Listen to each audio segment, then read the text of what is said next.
The honourable member for Barrie South Innisfil. Thank you, Mr. Speaker, and I too rise to pay tribute to a remarkable Canadian whose contributions have transcended the arenas of sport, public service, and social advocacy, the Honourable Ken Dryden. And I do so not just as a member of Parliament, but as a kid who grew up in Montreal watching Ken Dryden play for the Canadians, and with a personal connection to the Dryden family by way of my wife's family, who lived not too far from Murray, Margaret, Ken, Dave, and Judy's home in central Etobicoke on Pinehurst Crescent. My mother-in-law, Jean Barry, served on the board of Ken's dad's charity, Sleeping Children Around the World, and edited Murray's book, With God, Nothing is Impossible. When Linda and Ken moved back to Toronto, my wife Leanne babysat their two children while they searched for a home. And I had the occasion to visit Dryden's childhood home several times in Islington with my mother-in-law, and the home had later become a warehouse of bed kits for Murray's charity. But what struck me was the backyard Murray had paved, the backyard so young Ken and Dave could hone their skills in net with the neighborhood kids who, as I was told by Murray, would gather often to play ball hockey and ice hockey in the winter. The nets were still there when I visited, and you can imagine how I felt seeing the very spot where my hockey hero, the member from Foothills, his hero as well, and many of our Quebec colleagues, learned the art of being a goaler. Dave Stubbs of NHL.com wrote that Dryden was never a conventional goaltender, not with his lanky, even gangly body type, accentuated even more by his stand-up style of play. I thought about that as I stood in the Dryden backyard. In fact, his style was so unconventional, legendary Boston Bruins and New York Rangers sniper Phil Esposito, who during the 1971 Stanley Cup playoffs was so frustrated by Dryden stoning the Bruins in an NHL quarterfinals upset that he grumbled about the goalie having arms like giraffes.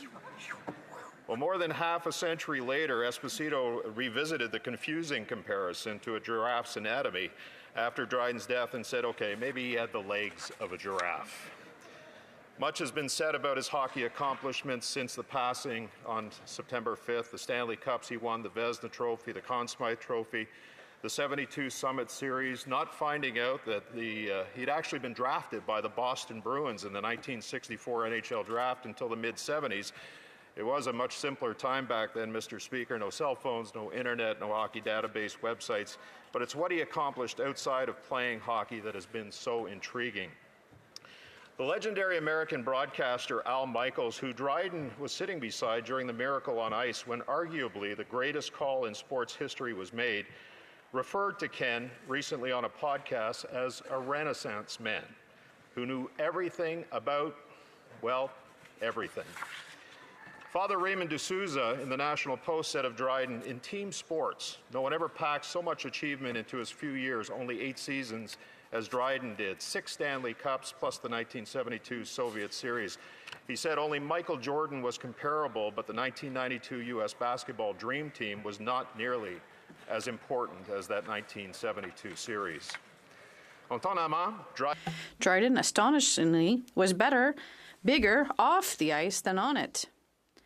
There are many great hockey players, but none were also as incisive analysts of the public sphere and eventually served the public in the federal cabinet.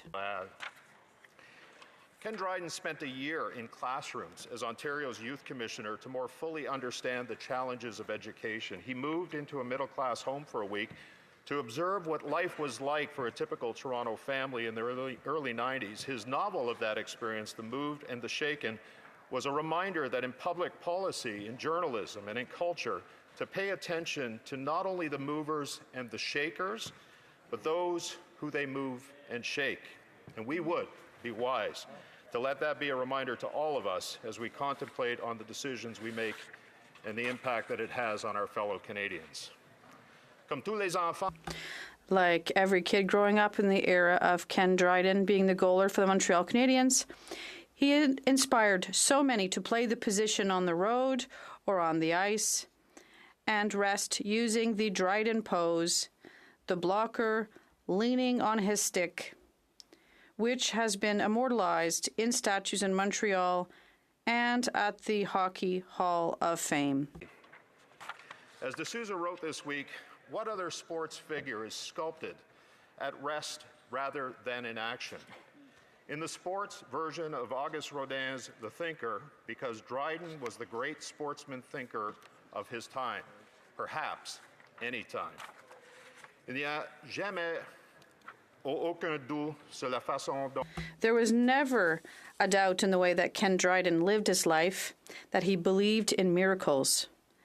As a larger-than-life figure, he was curious, humble, and respectful to the many people he came across in his miraculous life journey, including to a young boy who grew up on 6th Avenue in Verdun, idolizing Ken Dryden. He loved Canada and all that it aspired to be. Finally, Mr. Speaker, having met his dad, Murray, on several occasions and the impact that he had on so many lives around the world, I'm not surprised that Ken lived his life the way he did. Murray and Margaret Dryden taught Ken well, and it showed in who he was as a person and in everything he did.